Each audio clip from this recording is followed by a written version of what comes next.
Yo, salut tout le monde, ici Akous. Aujourd'hui, j'avais envie de partager avec vous mon expérience dans un tournoi auquel j'ai participé. Donc, c'était un tournoi organisé dans le Discord communautaire de Space Sapiens. Donc, premier tournoi qui était ouvert à toute la communauté. Donc, tout le monde pouvait s'inscrire librement. Alors, il y a quand même quelques particularités liées à ce tournoi. Il faut savoir que ce tournoi est arrivé 4 jours après le passage du niveau 1 au niveau 5 avec la mort subite. Donc, toutes les connaissances qu'on avait du niveau 1 n'ont pas servi à grand chose. Et c'était là justement une des ambitions du tournoi. C'était pouvoir, après cet énorme changement, avoir une idée de quelles armes étaient les plus performantes. Pour pouvoir finalement aider Ankama à l'équilibrage de ce niveau-là. Donc moi j'ai pris les choses à la lettre. Finalement j'ai créé 3 decks pour l'occasion qui regroupent finalement les choses qui me semblent, de mon point de vue, les plus fortes dans ce passage du niveau 1 au niveau 5. Et donc au final, grâce aux 23 points de vue différents des 23 participants, on pouvait avoir une base solide de decks différents pour pouvoir finalement les confronter les uns avec les autres. Il faut quand même savoir que avant ce tournoi, il y a quand même des decks qui semblaient être au-dessus, notamment 3. Un deck Arc Piven basé sur le double gelé, double état gelé, donc pouvoir balancer double état gelé en un cycle, car je rappelle que l'état gelé est maintenant très fort. Ensuite, un deck Aiguille Pique Xala qui se base sur un gros combo qui permet de faire d'énormes dégâts, un combo à base de téléportation avec les compagnons, à comboter évidemment avec le Momificatus. D'ailleurs, c'est déjà un combo qui est apparu 2 ou 3 fois dans ma chaîne déjà, donc je pense que vous voyez duquel je parle. Et enfin, un deck Eneripsa Lame Voracius, qui se base toujours sur les vols de vie, donc vols de vie qui permettent de faire beaucoup de value. En plus, il a la femme de résurrection pour rappeler ses compagnons si jamais. Il y a aussi le don de soi pour rappeler un de ses compagnons en générant beaucoup de points d'armure. Bref, beaucoup d'outils intéressants à disposition de l'Eneripsa Lame Voracius. Donc concernant mes decks, il faut savoir que je me suis absolument pas basé sur ça. J'avais pas envie de sortir des decks qui, je pense, allaient beaucoup sortir. Donc j'avais vraiment envie de proposer quelque chose de différent et qui se basait sur mes propres connaissances, mon propre point de vue sur le niveau 5 finalement. Donc j'avais pris des notes à l'époque. Donc à cette époque-là, donc je pensais que l'aggro était largement au-dessus, donc je voulais jouer des decks plutôt aggro. Ensuite, que l'état gelé était très très fort, que l'état inciblable était très très fort, que les mires générées par les compagnons étaient très intéressants, donc les compagnons Kramir quoi. Et ensuite que les petits sorts étaient plus intéressants que les gros, et enfin que les petits compagnons étaient de manière globale plus intéressants que les gros compagnons. Donc en se basant sur cette analyse que j'avais faite, j'ai construit les decks. Donc pour le premier deck que j'avais sélectionné, j'ai joué un Sabliaton Gicant. Donc ceux qui avaient vu ma vidéo Sabliaton Combo, c'est quasiment le même deck que j'ai sorti ici. Donc j'avais envie de voir ce que le Sabliaton Combo valait au niveau 5, sachant que Sabliaton Combo joue beaucoup de petits sorts, donc ça promettait vraiment d'être dévastateur. Bon. Donc sachant qu'il y a quand même une différence avec la version que je vous ai proposée au niveau 1, parce que je me suis quand même adapté, Donc à la base je jouais l'accumulation ici, et je jouais l'accumulation dans une seule raison, c'était pour pouvoir balancer le bump en même temps. Donc l'accumulation me permettait vraiment d'envoyer tous les compagnons en un tour, dont le bump. Alors maintenant que je ne joue plus bump, mais je joue épinette, et je vais revenir après de ma raison qui a fait que je joue épinette. Donc maintenant que je ne joue plus bump, l'accumulation ne me sert plus à rien, donc je devais sélectionner un autre sort. Et je voulais un sort qui correspondait donc à ce que je pensais fort, c'est-à-dire l'inciblable, voilà, et qui me permettait en plus de ne pas avoir un deck trop lourd pour vraiment avoir assurance de jouer en premier. Pour pouvoir balancer toute la purée avant que notre adversaire nous tue finalement. Parce que là, T4, on peut sortir un combo à 84 dégâts si jamais tous les flancs de l'adversaire sont exposés et qu'il est à portée de notre corps à corps. Donc ces deux conditions font qu'on peut infliger 84 points de dégâts en un tour. Sachant que la sortie qui nous permet de faire ça, elle est précisément... Enfin, la probabilité, sa probabilité est égale à 54,56%, donc j'ai un petit peu arrondi, 54,56%. Donc pour ceux qui aiment les chiffres, je ne vais pas rentrer dans les détails, mais en gros, dans Waven, vous avez donc 9 cartes dans votre deck, ça veut donc dire 9 factoriels sorties possibles, ce qui correspond à 362 880 sorties possibles. Et parmi ces 362 880 sorties possibles, j'ai fait les calculs, il y en a exactement 198 000 qui me permettent d'avoir le combo T4 assuré. Voilà. Donc ça correspond à peu près à 54,56%. Donc plus d'une chance sur deux. Donc c'est plutôt favorable à ce niveau-là. Je me suis dit, bon, on va tester ça. Et puis de toute façon, il y a quand même des moyens de temporiser si jamais on n'a pas la bonne sortie.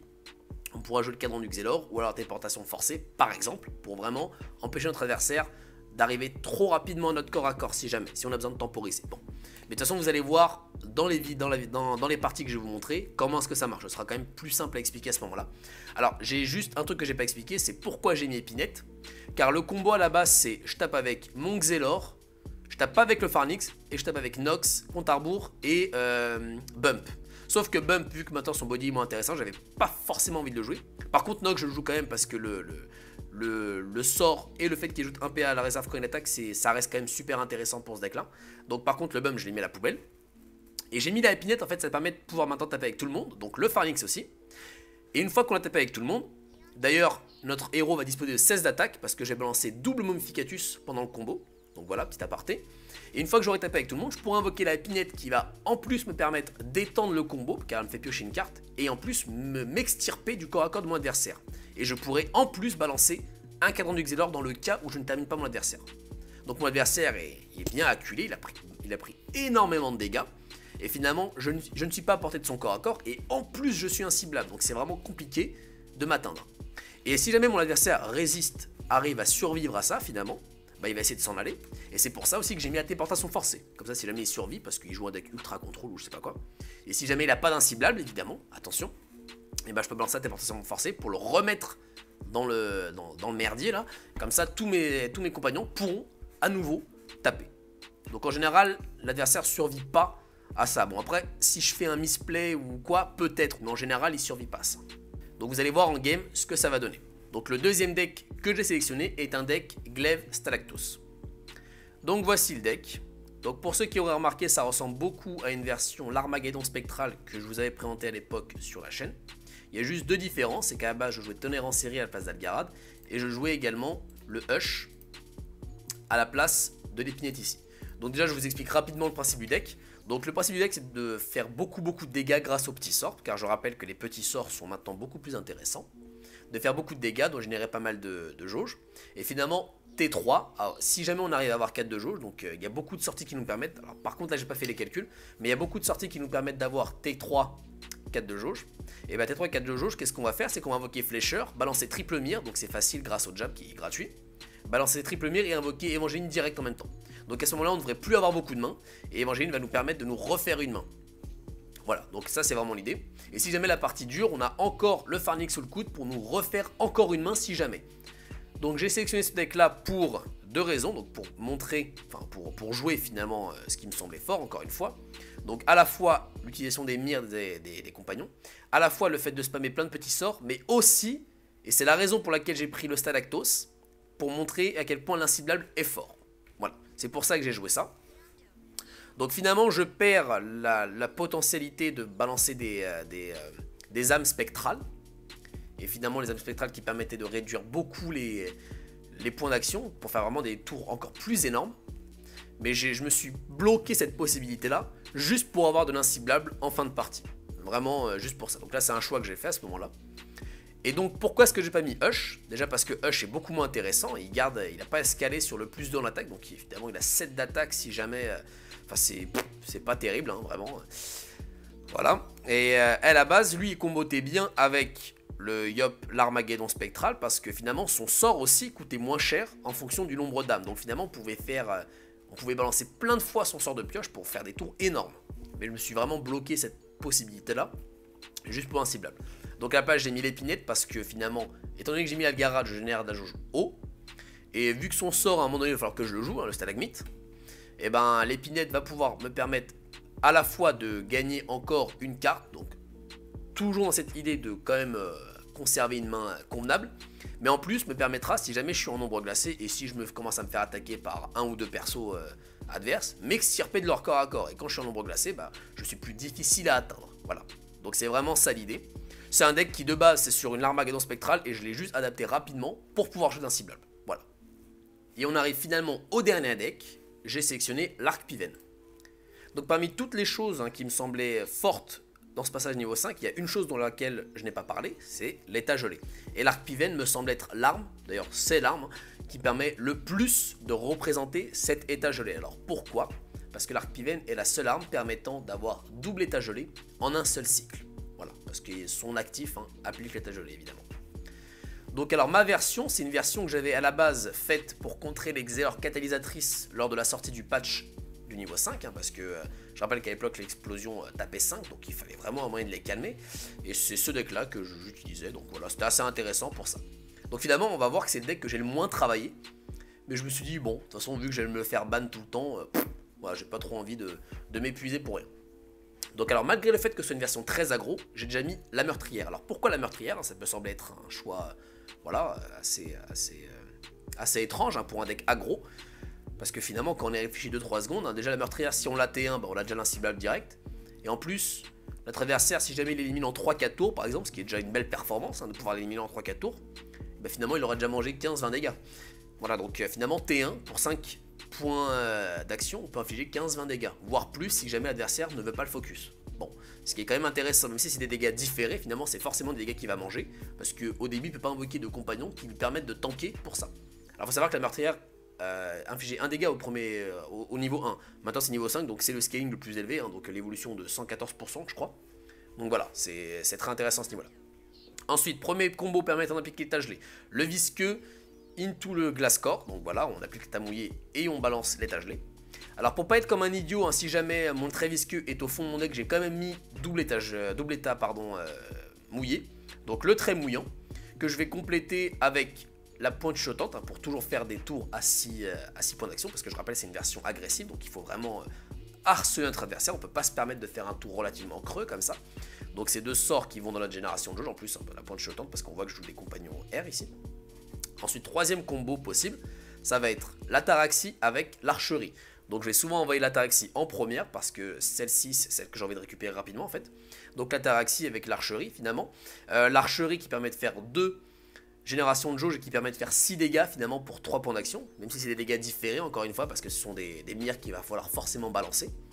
Donc voilà, c'est quand même 6 dégâts intéressants. Donc voilà, donc alors pourquoi est-ce que je mets de la pioche hein, c'est dans l'idée, c'est pourquoi c'est pour cycler rapidement sur mes états gelés. Parce que j'ai envie que mon adversaire souffre d'état gelé le plus possible. J'ai pas envie que je balance état gelé, qu'après il se passe 5 tours avant que j'en balance un. Non, surtout pas. Je veux vraiment qu'il ait toujours son petit état gelé sur lui pour bien l'embêter comme il faut. Donc pour ça, au début, donc pour cycler davantage sur mon deck, j'avais choisi de mettre la pointe acérée avec la pointe étoilée. Donc il y a un combo très classique hein, qui permet de piocher. Mais pourquoi je l'ai enlevé finalement?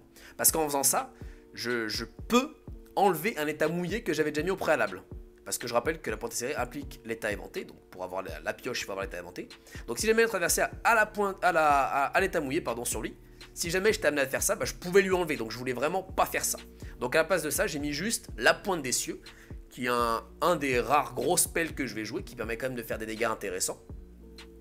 9 pour 6, bon c'est pas monstrueux, mais ça reste quand même intéressant, et finalement ça n'utilise qu'une seule de nos cartes. Et pourquoi j'ai fait ça? Pour pouvoir rapidement ramener mon Pharnix. Donc finalement ça va pas être la pointe acérée, pointe étoilée qui va me permettre de piocher, mais ça va être le petit Pharnix. D'ailleurs que j'ai mis dans tous mes decks finalement. Le petit Pharnix donc qui va permettre de cycler rapidement sur nos sorts de gel. Par exemple si un tour je commence, je top deck mon trait visqueux, je peux balancer Pharnix, je sais que direct après j'aurai le trait glace core. Donc ça permet d'accélérer de 1 tour l'état gelé que je vais appliquer. Voilà. Alors ensuite, donc j'ai parlé de Pharnix, donc très intéressant pour pouvoir faire la transition. Donc l'Ashura que je vais souvent balancer en première, si jamais j'ai les doubles états mouillés, dans ma main, je vais balancer Ashura rapidement pour commencer à mettre une grosse pression sur mon adversaire. Donc Shura qui est très forte, hein, quand on l'invoque souvent c'est 7 dégâts, puis ensuite 4 si jamais notre adversaire se place correctement évidemment. Voilà, mais si jamais je n'ai qu'une seule option pour balancer mon état mouillé, je vais surtout invoquer la gardienne inflexible en début. Donc là ça va vraiment dépendre de si j'ai les deux sorts ou si j'en ai qu'un seul. Parce que je préfère vraiment abuser de mon état gelé que de profiter du body de Shura. Voilà, donc ça va être soit l'un, soit l'autre en fonction de la sortie que j'ai. Et ensuite j'ai mis Épinette, donc précisément pour la même raison que pour le glaive Stalactos. Donc étant donné que ce truc là il va se transformer en ombre gelée, il va être inciblable. Si jamais j'ai des trucs au corps à corps, je vais pouvoir quand même fuir et ne pas me faire rattraper trop facilement si jamais je suis en état inciblable grâce à ça. En plus ça va me donner de la pioche, donc toujours dans cette idée de cycler sur mon deck pour avoir le plus d'état gelé possible. Voilà. Donc quand même une dernière chose à préciser avant de passer au gameplay, c'est que le tournoi était quand même un petit peu biaisé hein, pour plusieurs raisons.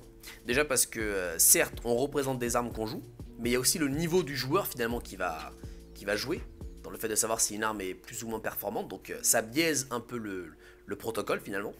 Et il y a aussi une autre chose, c'est que pendant les phases de qualification, donc on était 22 personnes à jouer, ben en fait on gagnait des points à chaque fois qu'on gagnait contre un adversaire. Mais finalement il y a des adversaires, à force de se faire, de se faire battre, ben, qui ont arrêté de jouer, et qui empêchaient donc d'autres personnes, d'autres joueurs, d'avoir accès aux points qu'ils auraient pu gagner si jamais ils les battaient. Donc voilà, finalement ça biaisait aussi un peu le carré final, dont je faisais partie. Et on va voir d'ailleurs que pendant le carré final, tous les adversaires qu'il y avait m'avaient battu. La première fois que je les avais affrontés, ils m'avaient battu. La dernière précision à vous apporter concerne le format des matchs. Donc à chaque match, les deux joueurs ont 3 decks dont ils ont connaissance, ou du moins ils connaissent les armes. Donc je connais les armes de mon adversaire, il connaît les miennes. Et parmi celles-là, on va ban une arme de manière simultanée, donc on va empêcher notre adversaire de jouer une arme, celle qui nous paraît la plus forte ou alors celle qui nous contre le plus notre gameplay par exemple. Et ensuite on fait notre premier match, et celui qui gagne conserve son arme, et celui qui perd est obligé de changer l'arme. Donc toujours dans cette idée de savoir vraiment quelle arme est la plus performante. Donc on va maintenant voir comment ça s'est déroulé. Donc premier match de demi-finale, je suis contre Ankiro. Donc j'avais banni son Voracius, son Erypsa Voracius, et il avait banni mon arc Piven. Donc ici au niveau de la sortie, on est bon avec la chronophagie, il nous manque juste le Sinistro et je l'ai pioché. Donc j'aurais pu éventuellement jouer la concentration et espérer avoir le Sinistro juste après, donc j'avais encore une petite chance malgré tout d'avoir le combo. D'ailleurs on voit qu'à ce moment là ma connexion, je sais pas, il y avait un truc qui allait pas, mais ça laguait à fond. Alors on voit j'ai passé il y a au moins une demi-heure et ça, voilà, bon, bref, on s'en fiche. Donc il commence avec un dévorer la vie. D'ailleurs c'est très intéressant de voir un Erypsa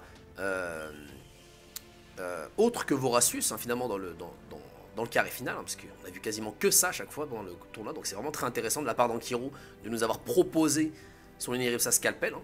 C'est très intéressant de sa part. Alors donc voilà, donc j'ai fait le deuxième tour à 5 générations, il me fait encore du vol de vie, donc très bien. Et il reste dans son coin, lui il est bien, il me fait le dopé donc pour commencer peut-être à tanker. Donc l'avantage de l'Erypsa Scalpel, c'est qu'il a moins de points de vie que les dégâts que font mon combo. Mon combo fait 84 et il a 79 je crois de base, donc c'est quand même assez intéressant à ce moment-là. Donc là moi j'avance, hein, je vais lui offrir malgré tout l'attaque au corps à corps, je m'en fiche. Je sais très bien que si jamais il m'attaque au corps à corps maintenant, il m'expose donc ses 4 flancs, sauf s'il met un compagnon, etc. Et je pourrais donc lui faire 84 dégâts. Donc voilà, j'ai mes 4 jauges R, j'ai mes 6 jauges O. Donc là, on va voir. Donc en fait, on espère juste à ce moment-là que la connexion va pas faire n'importe quoi. Il me joue les cœurs. Très bien. Il me tape au corps à corps, donc c'est précisément ce que j'espérais. Bah c'est parti. Allez, Pharnix avec compte à rebours. Il s'est mis, voilà, donc momificatus, donc on voit que ça lag. Hein. Donc je commence par les petits sorts. Allez, concentration, ensuite le Sinistro haut. Je le mets n'importe où, on s'en fiche. De toute façon, en théorie, il est censé mourir. Ensuite, je crame la réserve, je joue la permutation. Ensuite, ça va être le ralentissement. Donc là, je m'exaspère du fait que ça n'avance pas. Donc le ralento, s'il veut bien se ramener. Voilà, le ralentissement. Ensuite, le Nox, je tape avec le Nox. Donc moi, je tape toujours pas au corps à corps pour l'instant. Et avec Nox, je me rebalance la modification. Donc ça veut dire que maintenant, je vais gagner à chaque fois 2 points d'action à chaque fois que je joue un sort. Et en plus, j'ai gagné beaucoup plus d'attaque. Donc là, le sablier de Nox qui me permet d'avancer sur mon Sinistro R. Donc je commence à avancer sur mes jauges R ici. Ensuite, la concentration. Donc là, il me reste que 13 secondes, il faut que je joue plus vite. La chronophagie, je peux balancer mon épinette. Donc je mets juste ici, j'ai pas le temps de faire plus loin. Et je tape avec, et il me reste plus qu'à balancer le ralentissement. Et le combat est terminé. Donc pour ce deuxième match de demi-finale contre Ankiro, il me sort donc son Xelor Pikuxala. Donc qui est aussi une version très combo, qui fait d'énormes dégâts. Donc comme moi, sauf que moi je vais jouer en premier. Donc là, voilà, le lag habituel, hein, c'est... Bon, je m'excuse, hein, mais voilà, c'était... Je sais pas comment ça se fait. Hein. Bon. Voilà, bon, alors la sortie elle est bonne. Hein. Donc 54% de chance, ça paye. Hein. Alors faut savoir que pendant les phases de qualif, j'ai vraiment pas eu de chance. Je crois que sur les 22 combats que j'ai fait, il y en a à peu près un tiers hein, où c'est bien sorti. Donc je pense mériter finalement ce retour de chance ici. Donc il joue... Très bien, donc il a cramé sa réserve, il va sûrement me jouer... D'accord, non pas du tout. Je pensais qu'il allait jouer les sabliers, donc là c'est intéressant, il me joue le sort R là qui permet de piocher. Donc c'est une version un peu différente qu'il nous propose ici, donc ça fait du bien de voir autre chose que le fameux deck qui tourne. Ensuite là, la permutation. Voilà, donc j'avance sur ma jauge haut. Par contre, je ne donne pas encore l'initiative du corps à corps. J'ai pas envie de commencer à manger trop de dégâts. Donc je suis vraiment en avance sur mes jauges. J'ai juste encore à avoir mes 2 jauges R et ma jauge O. Donc prochain tour, ça va être la chronophagie sur laquelle j'aurai cyclé into mon Sinistro. Donc d'ailleurs, je pense que le premier sort qu'il a joué, ça permet de lui donner une win condition, donc pouvoir terminer si jamais je ne suis plus la cible avec le moins de points de vie, parce que son effet, enfin son passif ne me proccera alors plus sur moi. Donc il m'invoque Abigail, c'est intéressant. Bon, peut-être une version un peu différente de ce qu'on voit d'habitude, hein. C'est peut-être pas une version ultra combo, on va voir la suite. Alors ici je balance la chronophagie, voilà, je m'exaspère du fait que ça lag, c'est pas grave. Et ici donc je veux détruire plutôt le Sinistro. Je sais que la Biguel en fait je m'en fiche un peu, hein. De toute façon elle va pouvoir me taper. C'était pas elle que je vais viser ici, donc là je mets juste le Sinistro pour protéger un flanc. Si jamais il me balance plein de compagnons, donc au moins j'aurai un flanc protégé. Donc là en plus je lui laisse la possibilité de m'attaquer au corps à corps. Donc j'ai très envie qu'il saisisse l'opportunité. Après il a 73 PV. Et là il joue l'armure temporelle, donc ça lui permet de réduire de 3 les dégâts qu'il va prendre au corps à corps. Et avec les sorts, donc du coup mon combo va perdre énormément de dégâts là. Donc je décide de ne pas balancer mon combo à ce tour là. Donc là il m'encercle bien, je ne peux plus bouger. Donc ici je vais juste faire un tour de temporisation. Je vais juste balancer mon cadran. Très bien. Et balancer le ralento pour pouvoir avoir mon Nox plus facilement. Et je vais aussi taper au corps à corps de mon adversaire. Donc là finalement d'ailleurs il me renvoie des dégâts, il me renvoie 3 dégâts. Donc je sais pas si c'était vraiment pertinent de taper au corps à corps ici. Donc moi j'ai encore beaucoup de points de vie, hein. Donc là par contre c'est le tour 4 de la trotteuse. Donc là c'est le tour du combo. Donc alors qu'est-ce qu'il nous fait? Il nous met déjà son Momificatus. Très bien. Après la téléportation accélérée je crois, oui. Qui permet en plus de proc de l'armure. La téléportation courte, comme ça il proc double dégâts sur moi. Donc je prends vraiment très cher. Donc là on voit que l'inciblable, hein, malgré le fait que je pensais que ça allait être très fort, le fait que ce deck en face pullule, ça fait que l'inciblable est vraiment nul. Il est pas terrible parce qu'en fait il en a rien à faire d'avoir l'inciblable en face. Donc pour l'instant il n'a pas encore invoqué de compagnon pour se téléporter, hein. Bon, peut-être qu'il n'a pas ce qu'il faut. Alors là il me joue ce compagnon là, c'est un compagnon qui a l'état déphasé. Ouais, peut-être une version un peu différente en face. Enfin de toute façon je l'avais remarqué depuis le début. C'est vrai que là s'il avait joué le moindre compagnon qui faisait la transposition de position là, par définition, et ben j'aurais été mort. Donc là, voilà, donc il me reste 2 PV, hein, donc là, bah, j'ai envoyé tout ce que j'ai.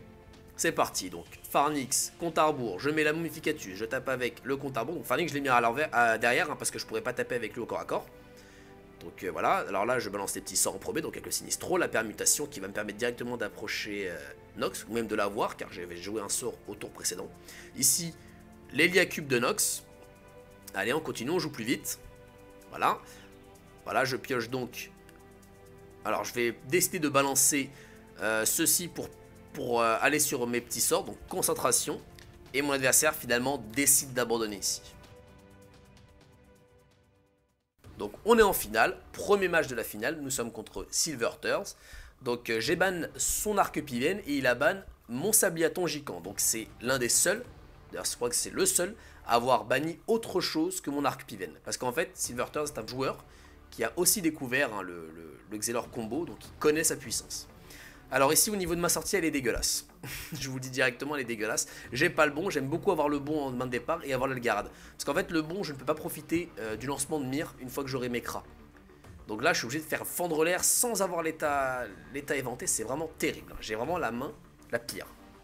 Donc en fait les bonnes mains que j'aime avoir c'est Algarade bon vers les mains de départ et le stalagmite vers la fin. Et là, c'est vraiment tout l'inverse que j'ai. Donc là, il me joue les sabliers. Donc il reste dans son camp pour le moment. Donc là, j'ai le bon. Mais là, on voit, bah, je ne peux comboter avec rien. Le jab, évidemment, je garde pour le lancement des mires. Donc là, voilà, ça va vraiment être terrible à partir de là. Bon, désolé pour le lag, un petit peu de lag. Ouais, ça va vraiment être terrible. Donc là, je décide quand même de mettre le flécheur. J'estime que l'adversaire ne peut pas défoncer mon flécheur rapidement. Donc là, bah, je pars sur ma jauge haute. Sinon, j'ai pas le choix. Hein, c'est vraiment... De toute façon, j'ai eu 2 très bonnes sorties avec mon Xelor. Donc, je vais pas commencer à me plaindre. Malheureusement, j'ai une très mauvaise sortie avec mon Yop ici. Donc là, il me met la chronophagie. D'ailleurs, chronophagie, je crois que c'est le seul sort de dégâts directs qu'il y a dans son deck. Donc, il met déjà le Sinistro haut. Et il me tape au corps à corps pour m'infliger beaucoup de dégâts. Et en plus commencer à générer des points d'action. Donc voilà, ici, c'est vraiment horrible. Hein. Ouais, donc je vais faire l'hypercute sûrement. Bon, j'ai une main mais terrible.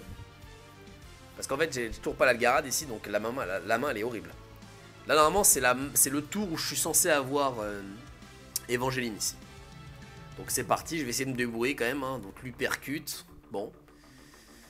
Donc je tape au corps à corps. Ou alors je m'enfuis. Non, faut taper quand même. De toute façon, je vais prendre mes dégâts quoi qu'il arrive. Donc, je tape au corps à corps, je balance le crochet pour balancer la dernière mire de flécheur et je ne peux pas invoquer Evangeline. Et en plus, j'ai la main la pire du monde, c'est-à-dire avoir que le jab. Donc finalement, l'Algarade sera la dernière carte de mon deck, malheureusement. Donc là, on est au tour 3 ou 4, je ne sais plus. Donc c'est au tour de l'adversaire. Ici, il met l'armure temporelle. Donc ça va lui permettre de bien tanker. Hein. Si jamais j'invoque Evangeline, il pourra prendre aucun dégât de ses mires. Il commence à me taper. Voilà, bon. Très bien, donc là, l'Algarade, je le sais, c'est ma dernière carte. Et je vais pouvoir cycler sur ma rafale. Ah non, je crois qu'il y avait aussi la rafale, autant pour moi. Donc là, je vais commencer à casser Sinistro parce qu'en fait, j'ai envie de me barrer. Ouais, enfin, si le jeu veut bien voilà, que ça se produise. Donc finalement, j'étais un petit peu content qu'il ait ban mon Sabiaton parce que le lag là commençait vraiment à devenir terrible. Donc je vais essayer de faire ce que je peux, je fais comme ça et j'utilise aucune mire parce que j'ai pas envie que les dégâts partent à la poubelle. Là, à ce moment-là, j'espère tanker, hein, ne pas me faire éclater. Donc là, vous allez pouvoir voir ce que donne une aiguille Pikuxala très classique, optimisée vraiment pour ce tour de combo. Donc là, il fait sa téléportation. Donc il proc double dégâts, il me fait très mal. Ensuite, il invoque le premier compagnon de transposition, pour proc encore une fois la téléportation. Le deuxième compagnon de transposition. Voilà, je rappelle qu'il n'a pas encore tapé au corps à corps. Donc là, je suis en ombre gelée. Puis après, il fait ceci pour encore me proc des dégâts sur moi. Donc il a bien fait attention de ne pas utiliser son corps à corps avant de taper. Comme ça, tous les dégâts vont sur moi. Et je me fais complètement éclater. Alors juste par respect en fait pour mon Yop Stalactos qui m'a sorti de beaucoup de situations. Je pense que je vous mettrai un petit match bonus à la fin parce que là, je me suis tellement fait exploser que je lui ai vraiment pas rendu honneur. Deuxième match de la finale, je dois donc jouer mon Arc-Piven, hein, Arc-Piven que j'ai dû sortir qu'une seule fois depuis. Donc voilà, c'était pas le deck avec lequel je suis le plus entraîné. Alors ici j'ai la meurtrière T1, c'est très bien. Du moins sur le papier c'est très bien.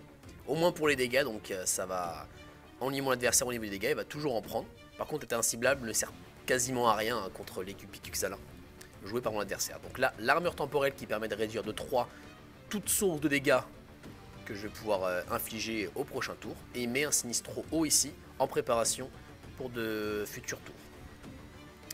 Donc il prend ses dégâts. Alors ici, bon j'ai pas le gel T2, c'est pas grave.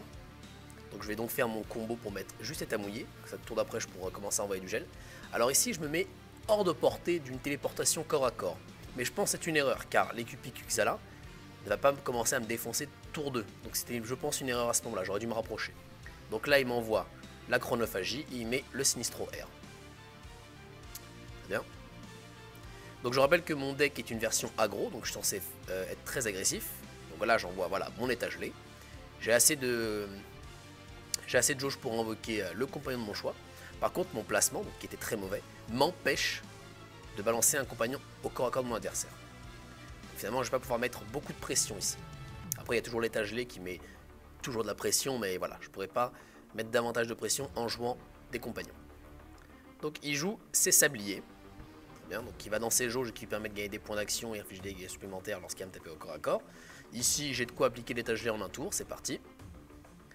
Donc cette fois-ci, par contre, je suis à portée, hein, j'ai avancé d'une case pour ça. Donc je balance. Maintenant que je n'ai plus l'état mouillé dans la main, je balance mon compagnon permettant de mettre l'état mouillé. Comme ça, dès que j'aurai cyclé sur mon premier sort de gel, je pourrai l'envoyer. Alors, il commence à taper dessus. Donc effectivement, en même temps, je donne une cible de choix hein, pour pouvoir utiliser ces sabliers. Mais ça fait partie de mon plan de jeu, je dois être agressif. Ici, je balance la Shura pour attaquer aussi. Voilà. Et je balance mon sort de mire. Par contre, ici, je recule. Et je pense que c'est un gros misplay. J'aurais dû m'approcher de mes compagnons parce que là, il peut juste téléporter et venir à mon corps à corps et laisser mes compagnons très très loin. Donc je pense que j'aurais dû m'approcher de mes compagnons. Parce qu'en tous les cas, il peut m'atteindre. Voilà. Donc là, il fait la téléportation accélérée avec le Momificatus. Donc voilà, je prends mes 11 dégâts. Il me tape au corps à corps. Ça me fait très mal. La téléportation courte qui proc double dégâts. Maintenant, il invoque son épinette pour commencer à faire les dégâts de téléportation. Il m'invoque également son Klaus, je crois qu'il s'appelle comme ça, pour refaire la téléportation. Il m'inflige des dégâts, et là il tape avec les deux persos. Donc là j'ai pris énormément de dégâts en un tour. Bon. Et malheureusement mes compagnons sont trop loin. Donc là c'est vraiment une erreur de ma part de m'être mis aussi loin. J'aurais dû vraiment rester au corps à corps, ou du moins très près de mon adversaire, car dans tous les cas il aurait pu m'attendre. Donc là c'était un mauvais choix de ma part. Ici je ramène mes compagnons et en même temps je détruis le Sinistro, pour amoindrir les chances de fuite de mon adversaire, même s'il lui reste son Sinistro haut. Voilà. Et ici je sais que si je reste dans cette position je suis mort. Donc là j'ai encore une option, de faire le trait des cieux. S'il veut bien se lancer, voilà. Et il me reste mon Pharnix. Donc Pharnix qui normalement j'utilise pour faire cycler mon deck, je vais l'utiliser pour une toute autre chose ici. C'est pour protéger un de mes flancs. Comme ça finalement je n'ai qu'un flanc exposé, mon adversaire a 3 compagnons. S'il ne peut m'attaquer que sur un flanc, bah, il ne pourra pas me faire beaucoup de dégâts. Et en plus ça proc, donc ça c'est ce qu'il a proc du tour d'avant, mon état inciblable qui malheureusement ne sert pas à grand chose contre Cupicuxala. Donc voilà. Là il me fait énormément de dégâts, il me reste que 6 points de vie. Il y a toujours mon Pharnix qui protège mon dernier flanc. Alors, que va-t-il faire ici? Il a cramé sa réserve. Et il va jouer le Sinistro R. Pour pouvoir invoquer la Évangéline. Évangéline qui permet de terminer... Ah oui, Klaus qui peut taper 2 fois, c'est vrai. Donc là, il a pu m'infliger 5 points supplémentaires. Donc il me reste que 1 point de vie. Bon, heureusement, j'ai le létal à ce tour-là. Donc on en a parlé un petit peu avec mon adversaire après le combat. Et ici, selon lui, et je suis plutôt d'accord avec lui, il aurait dû balancer une armure temporelle pour pouvoir finalement tanker à ce tour-là, quitte à m'infliger moins de dégâts, et assurer le kill au prochain tour. Donc voilà. Pour ce dernier match de finale, notre adversaire va jouer sa lame Voracius, donc la dernière arme qui lui reste. Il faut savoir que ce match-up à l'aller, je l'avais donc perdu. Donc plus 6 en face, il y a le don de soi. De toute façon j'étais au courant. Donc ici je balance la meurtrière T1. Donc je vais pouvoir lui faire des dégâts continus. Après il va quand même pouvoir générer de la jauge en se mettant des vols de vie sur lui. Car je rappelle il n'avait perdu aucun point de vie. Voilà. Donc ça met une très bonne option contre l'inciblable encore une fois. Donc l'inciblable qui m'aura pas servi à grand chose dans ce carré final. Et il m'invoque son héros félin. Alors il faut savoir, dans le match aller, j'avais défoncé le héros félin. Et je m'étais rendu compte à la fin du match, parce que je l'avais revisionné, que je n'avais finalement plus assez d'agression en fin de partie pour finir mon adversaire. Donc mon plan de jeu était très simple, rien à faire des compagnons, je balance tout sur le héros, car en plus il joue la flamme de résurrection, donc voilà, c'est pas rentable. Donc j'envoie vraiment tout sur le héros, donc c'est parti. Donc directement la Shura rapidement, donc je mets Shura et pas la Gardienne Inflexible, car j'ai mon deuxième état mouillé dans la main. Si j'avais le sort de gel, peut-être que j'aurais fait autrement. Le trait glace curl. Donc là, l'état mouillé avec la pointe chuchotante. Voilà. Et malgré mon faible body de 4 d'attaque, je m'en fiche, je vais taper mon adversaire. De toute façon, mon adversaire a l'air de focus le compagnon ici. Donc ici, je choisis, voilà, je me mets comme ceci, donc pas en opposition. Donc je laisse une porte enfin un échappatoire à mon adversaire ici. Notamment grâce à son compagnon qu'il a déjà. Alors il me fait le engloutir la vie. Très bien, donc ensuite il se fait son brasier sur lui, donc c'est bien vu, il m'enlève l'état mouillé. Donc là, le fait de ne pas moquer la gagne inflexible, là ça va déjà me coûter très cher. Donc c'est bien joué de la part de mon adversaire. Donc ici, ça me fait, voilà, je suis obligé de perdre un peu d'agression pour pouvoir balancer mon ataraxie et cycler sur mes sorts. Je suis obligé à ce moment-là, même si j'avais un petit peu... voilà, c'était un peu compliqué comme choix ici, mais je me dis que j'aimais que ça comme option. Donc je recule, voilà, je fais l'ataraxie et je génère mes mires, donc c'est le tour classique à 3+3. Donc ici je prie vraiment pour que mon adversaire vienne à mon corps à corps. Et finalement là, son héroïne, son héros félin là, qui a une value monumentale, à chaque tour il va gagner un jauge feu. Mais je me dis c'est pas grave, si j'ai la jauge feu au pire, il va m'invoquer des compagnons, voilà, au repos, c'était sûr que c'était lui. De toute façon je le savais car j'avais déjà vu son deck au match précédent. Je me suis dit tant pis. Alors ici j'ai plusieurs choix. J'ai soit la meurtrière, mais en fait je me dis l'autre elle est bien placée, mon adversaire va avoir du mal à la défoncer, donc ça reste quand même intéressant. Donc là, ici je pars plutôt sur une pointe des cieux, donc je ralentis ma jauge haut, donc je ralentis mon état gelé, mais je trouve que c'est plus intéressant à ce moment-là de faire ça. Et je reste au corps à corps, je m'en fiche, hein. Je veux vraiment pas lâcher l'agression, c'est ce qui m'a fait perdre le premier match, donc j'ai pas envie de lâcher l'agression cette fois-ci. Très bien, donc il me fait la voracité et le voler la vie, donc il va commencer à se régénérer beaucoup. Il commence à se protéger, donc c'est bien vu. Il lâche un peu d'agression pour se protéger, donc je pense que c'est un très bon choix de sa part ici. Alors ici, le Pharnix. Alors là, j'ai le trait visqueux, donc je sais qu'après c'est le trait glace corps. Donc là, le Pharnix qui a tout son sens ici, donc je vais pouvoir balancer le trait glace corps. Très bien, voilà. Je consomme donc l'état mouillé. Maintenant, le Pharnix, j'ai envie de le garder pour sa dernière mire. Et de toute façon, il n'y a qu'un flanc qui est exposé. Je sais que ma garde inflexible va pouvoir le taper. Donc je mets mon Pharnix ici pour le protéger relativement bien. Et je fais le tour avec mon compas, enfin mon héros, si jamais il a envie d'envoyer le coup, voilà. Donc ici, je suis dans une posture assez intéressante. Hein. J'ai encore le Pharnix, il a l'état mouillé dans la main. J'ai encore mon trait glace cœur que je n'ai pas joué du combat. Donc finalement, j'aurais pas abusé de l'état gelé hein, pour ce combat-là, pour le moment. Mais bon, vraiment, mon point de jeu, c'était vraiment de ne pas lâcher l'agression sur mon adversaire.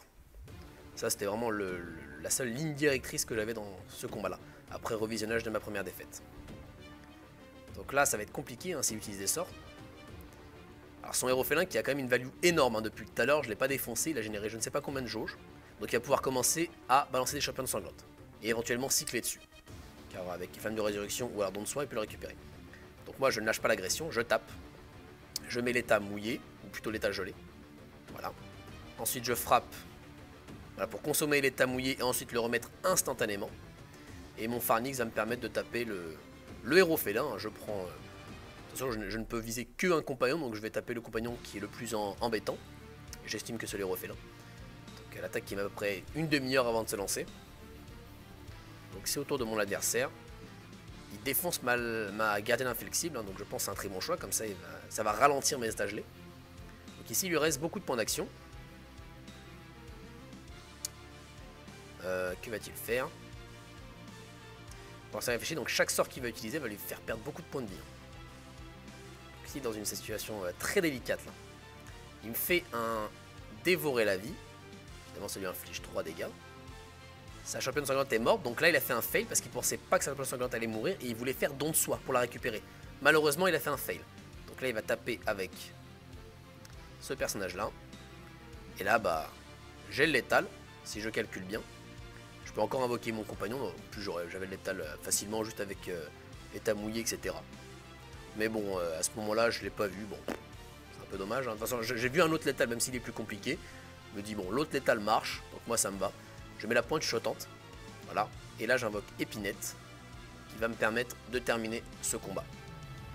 Donc finalement l'arc Piven, qui est l'arme que j'ai la moins jouée, vraiment très très efficace hein, grâce à l'état gelé.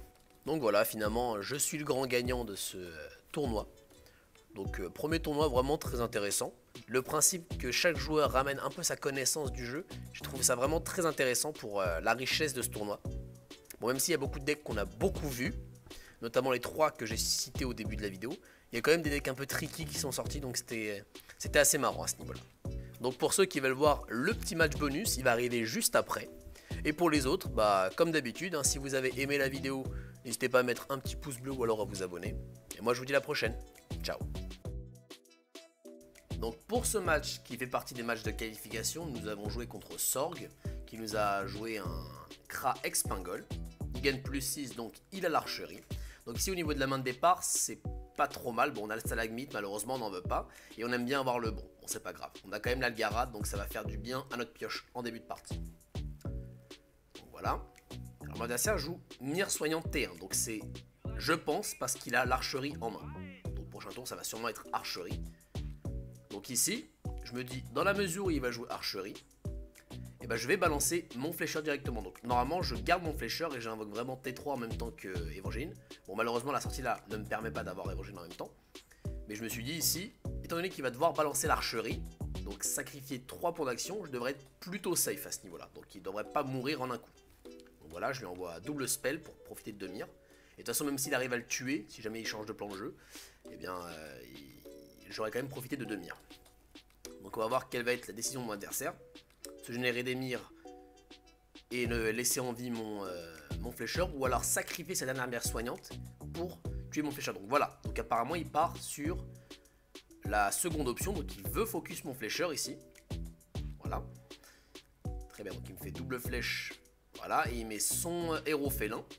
il va taper son héros avec voilà, pour générer une mire et en même temps tuer mon flécheur. Donc ce n'est pas trop grave, hein. J'ai quand même profité et je lui ai fait perdre sa dernière mire.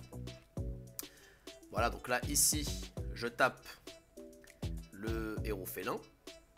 Donc ici je ne pars pas sur ma Évangéline, je pars sur Farnix parce que j'ai envie de détruire héros félin en un tour. J'ai pas envie qu'il commence à générer trop de value. Et là je tape avec mon héros et je vais commencer à protéger un petit peu mon Farnix. Alors il faut savoir, on en a parlé un petit peu après le match, mais en fait Sorg n'avait pas l'archerie et il comptait la piocher. Donc c'était un play assez risqué qu'il a fait.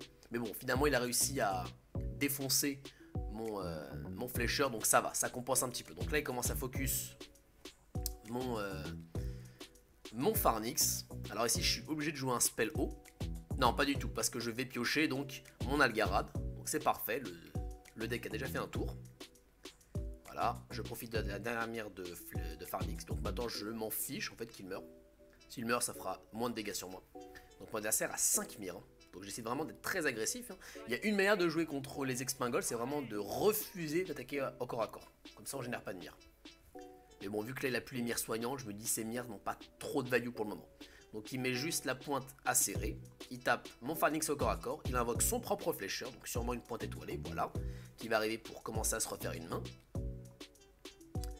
Donc flécheur que j'aurais très envie de focus, donc il finit pas mon Farnix ici. Donc ici ça va être sûrement la rafale. Voilà. Ensuite je peux taper au corps à corps. Là je n'ai pas de quoi finir le flécheur avec le corps à corps de mon Farnix, donc je vais le finir au sort, tant pis. Et je tape mon adversaire, quitte à ce que le Farnix se fasse exploser en même temps, ce n'est pas grave. Donc encore une fois, pour l'instant ces mires ne sont pas des mires soignantes, donc ça va. Donc là il balance mire soignante, donc là il va falloir que je sois davantage agressif pour terminer. Mais bon, il lui reste que 34 points de vie. J'ai ma Évangéline qui va arriver à ce tour là. Voilà, donc le crochet, j'invoque la Évangéline. Je peux balancer le jab qui est, je rappelle, gratuit. Voilà, je profite d'une de ces mires. Je balance l'énorme spell d'Évangéline. Voilà. Et je vais pouvoir attaquer au corps à corps et terminer ce match.